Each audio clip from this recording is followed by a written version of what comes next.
Race week, are you so excited? This is the week that we've been working for forever. So for our strength training, it's going to be toned down a little bit, of course. So really you just need a band and a step. I am going to also be using a ball, but just put it on my lower back. So you could use any sort of thing to it's for a sit up. And then I have some heavy weights for only one drill where we're going to do the fireman carry. So superly not important, but a band and a box would be good. Okay, so let's get your timer started. And we're gonna start with some wall runs. So this is my wall. You're gonna stand not too far away from it, does depend on how tall you are, and leaning against it, okay? We're gonna do a couple different drills using the wall today. So, and then I'm onto my toes in the back, this is important, and then I drive my knee up, and then we just switch, okay? So you are watching for your knees to come straight up, not cross your body, and that you're holding so that you're landing on your back toe back there, so our heel is actually never touching as we're driving our knees up. We're not doing it super fast, not super high intensity today, okay? So we're actually starting with just a bunch of form drills instead of our normal jumps and stuff like that. So the next one is what I call hankles. So this one you're gonna be away from the wall a little bit more. And this time you're gonna keep your heels on the ground. And you're just gonna fall forward and then push yourself back. Big things is when you fall, you don't poke at your butt. And when you fall, you don't sag your back. I don't sag that way very well, but a lot of people do.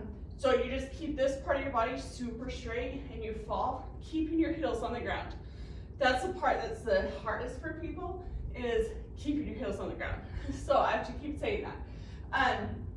But also, this is supposed to be running as a controlled fall forward. So that's what we're getting our muscle memory to know what it feels like to fall forward. Of course, when we're running, we're not gonna fall forward. But it's just a drill, right? So, but running is also a single leg sport. So now we're gonna move on and do it on one leg each. So when you try to watch the time, maybe you'll be able to do like 5 on one leg and then 5 on the other leg so that you can kind of stay even. So standing on one leg, making sure that heel stays on the ground, fall forward, and try to make sure you still fall forward. Don't poke out your butt. No, no, no. Stay forward. Just tinkling, falling from the ankle, kind of getting used to it. And I said I was going to count, and I didn't. Maybe one more will be 5, hopefully. And then, okay, well, act like it was. I might be able to get 5 more in. And the time, falling from the ankle, making sure your ankle stays on the ground. This one is going to be kind of hard. I do recommend a lot of my runners do this before they run. It is better to do it without your running shoes on, because running shoes has extra foam, makes it a little, but good, better, best. If you are doing it right before you run, then keep your shoes on. It's better than not doing it at all. Okay, this next one, you're gonna put your arms out right in front of you, okay? I don't know where you can see me the best. And you're literally just gonna march, and from my view, I'm looking down and making sure the knee comes out on that side, because there's a lot of people that go like this when they're running. I'm exaggerating, but so you're just looking down and making sure that your knees are coming straight up, not clear out there. People don't usually do that though. Just straight up in front of your arms. And now that you kind of get what I'm saying, you're gonna do it while you're actually walking instead of doing it in place, okay? So that you can move yourself forward, driving your knees up, but keeping them not crossing, making your hips actually drive them straight forward, okay? Now we're gonna go back to the wall run. This will be our last one, but we're gonna do it one more time. So you kind of get the idea of hankling plus the wall run. So the hankle was like falling forward, but for the wall run, a little bit closer onto your toes, your body straight. So you're actually like, this would be like maybe as far as I would lean, right? really in a run. So we're not like going like this, like I wouldn't ever lean this much for this. There are different reasons why you might do that kind of drill, but, and then staying on your toe, driving your knee up, you can kind of play with how fast you want to go, but it should kind of get your heart rate up. But like I said, this is race week, so going a little more chill. Drive it up, drive it up, drive it up. Feeling any of the feels? Usually on taper, race week, you start feeling some stuff. Okay, we're gonna do a lateral step down. I'm gonna move my box over here. So just 1 foot on it, and then you're gonna slowly step down. So we've done a lot with the boxes. We've done this with weights. We've done it fast. We've done it slow. So today, being race week, we're just doing it slow and no weights. Okay, just taxing this side. Things, if it does hurt your knee, think about driving your hip back and rotating your body. This is where, if you did have dumbbells, I'd say palm out on that side. That kind of just helps that knee go back. But we're trying to be able to control it the whole way instead of coming to like here and then plopping. Like that sound effect, right? So just slowly down, up, getting our quads ready for the downhill, right? Of course, switching sides. So just a little more chill than we've done in the past. And this being race week, you could do another set of these, but you're totally fine if you only do 20 minutes today. So have that in your plan. Sound good, right? Hopefully you're cutting back on all of your miles. It's what they have found is awesome. It's not necessarily cutting back the days you run. It's just that the days that you run, you cut back the volume, right? The intensity of them. So keep moving, just not nearly as far, not as many miles. And really get hydrated, really spend time sleeping a lot more. Okay, we're moving on to Bulgarian split squats. So this is where your back foot is going to be up on a stool or a bench. So 1 foot up there, 1 foot out in front, and you just go down and up, okay?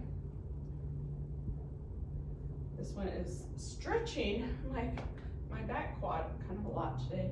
Balance. Use your arms to help you balance, right? Squeezing the butt cheek at the top. A lot of mobility happening here in all of the joints as we go down. This one, if you want more quad, you're staying up higher, which is what I'm doing for a downhill. If you want more glutes, you can just play with it and see. If you bend forward, it's going to be a lot more glute hamstring. So there's some little information for you. So there's lots of different exercises and lots of different ways to do different exercises for different reasons. So if you see somebody do something and you're like, oh, Dana taught me to do it a different way, they might have a different goal in mind. So they might be doing it okay, or they might just be crazy.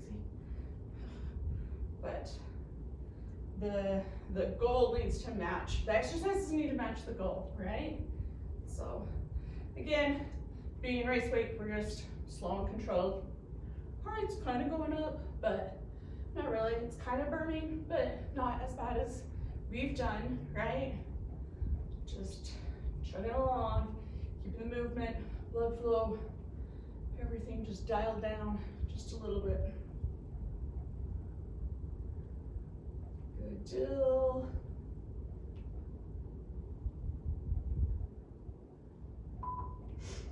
Awesome. Okay, this is our last one with our bench for our step.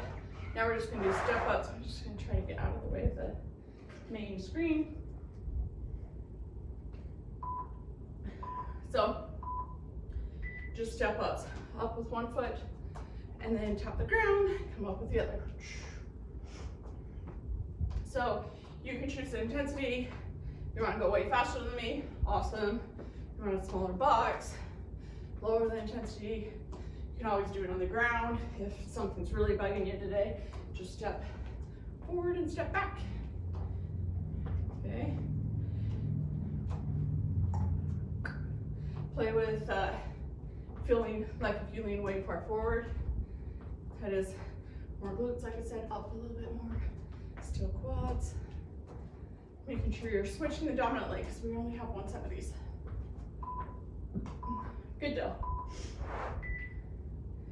All right, now this is going to take a second to set up. You're going to get your mat, and you're going to get your band. And you're going to put your band around your feet, and your feet up on the mat.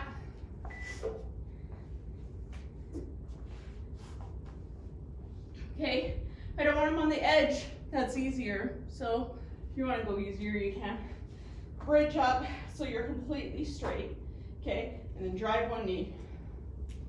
Holding the bridge the whole time. If you need to do like 6 and then go down, that's totally fine.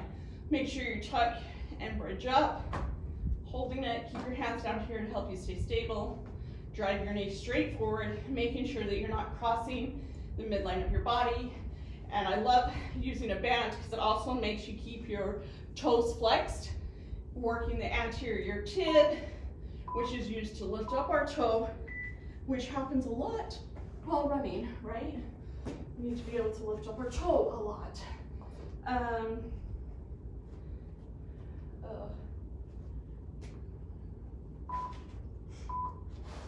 Okay, now we're doing some soleus calf raises, okay? So you're gonna be on your little bench, and you can do this on the ground if you don't have a little stool. Soleus calf is done when your knee is bent. So that's the biggest thing, is that our knee is bent while we're doing this one. All the way below the box, up as high as you can, okay? Just up and down. I do really like eccentric, where you would go up with both and then down with the one. It is very confusing to teach this to most people. So teaching over a video might be even more complicated. If you know how to do that, do that. But I'll stick with this because it's what happens is that when people start using both legs, they start straightening their legs. But for soleus, for this purpose, we want you to keep your knees bent.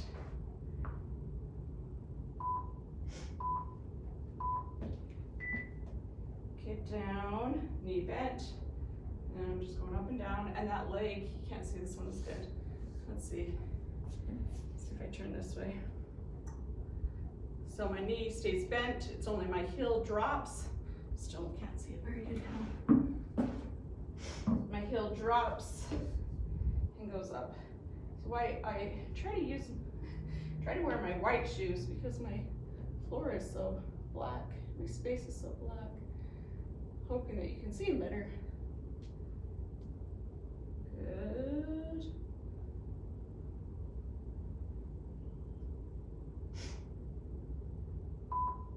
Awesome.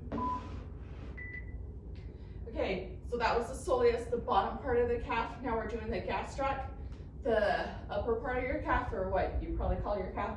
It's more visible.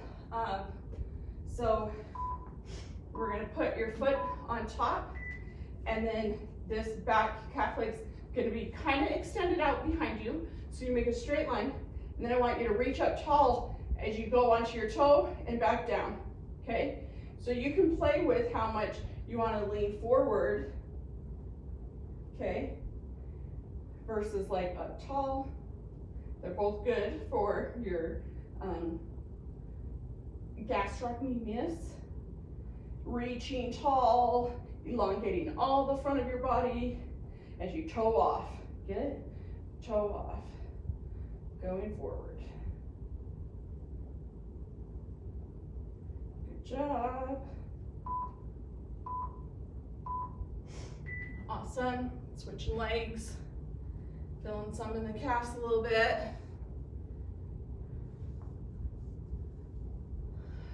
here we go. So other leg on top. So if you didn't, I like doing this one with my foot up even higher. So this is my bench that's higher, but you could use the bench that you just were stepping on, or the stool. You could use whatever, a kitchen chair totally works.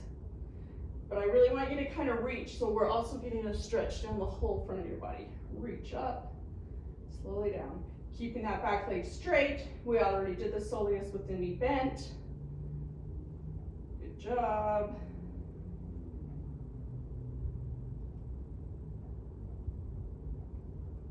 Reach and down. Reach down. Play with just so you don't get bored. Leaning forward more. Being upright more. All right. Okay, now we're gonna do heel walks. So we just did the soleus and the gastroc. Now we're doing the anterior tib, the front of the shin. So you just stay on your heels, lifting your toes up. See that? So just keep your heels up. Oh my gosh, your toes up. So that requires that muscle. I think it's one of my favorite muscles. It's always been since when I first cut open my first cadaver and all that stuff. And learning this, the anterior tib, because you do not have that muscle. Like, you know, some people can, there's some muscles you can have just by, I don't know, being human. But the anterior tib, you can't, that muscle doesn't pop unless you use it. And runners use it a lot. So you can kind of tell if they're a runner if they have that versus like a cyclist or something, wouldn't have that as much. Fun fact for you. Okay, now we're gonna go loaded carry. So I'm gonna pick up my heavy weights and a farmer's carry. Ooh, so these are heavy. Just gonna make sure that your shoulders are rounded and down, and then we just walk around with the march, trying to bring your knee up to your belly button, bring it up high, back down, just marching along. Farmer's carry, driving our knees, considering we haven't used any weight today, and these are heavy. Feels extra heavy, but it's all right. Works on your grip strength, which I am all about using dumbbells and your free weight, because it does help with that. Especially a lot of people lose that with age, you know? So it's good to hold on to it. Okay, we got a couple abs. I'm gonna stick this guy underneath my back, put it on this angle so hopefully you can see me better. And so you sit up tall, and this could be a towel, this could be like any sort of thing. This ball kind of squishes, okay? So it's not like a hard ball. And then you lean back on it, and we're gonna do leg slides. So if I could have a slider under here, but I know my sliders don't do jack on this floor. But if you're on your carpet, then put a paper plate. If you're on your tile, your socks probably do just fine, but just curling in and out.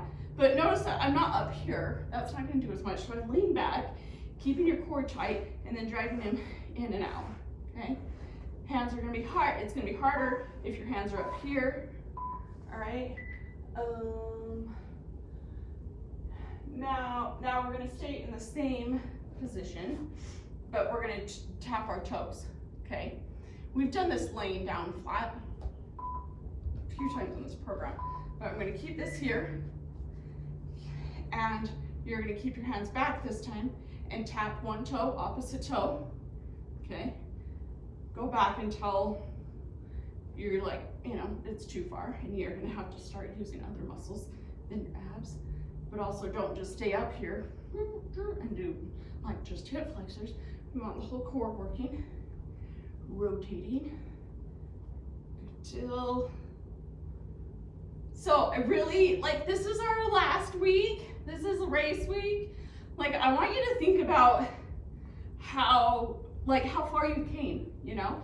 Like, and how much of a difference you feel your running has felt, especially if you haven't done running, weight training with your running in the past.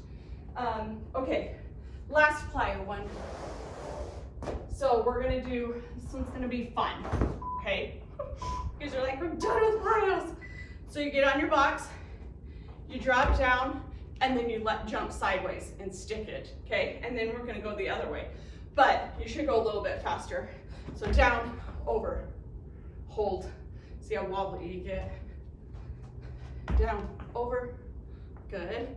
So modifications to make it easier is not have such a higher box, the higher the box. And if you are not into plyos today, you can totally just step the whole thing.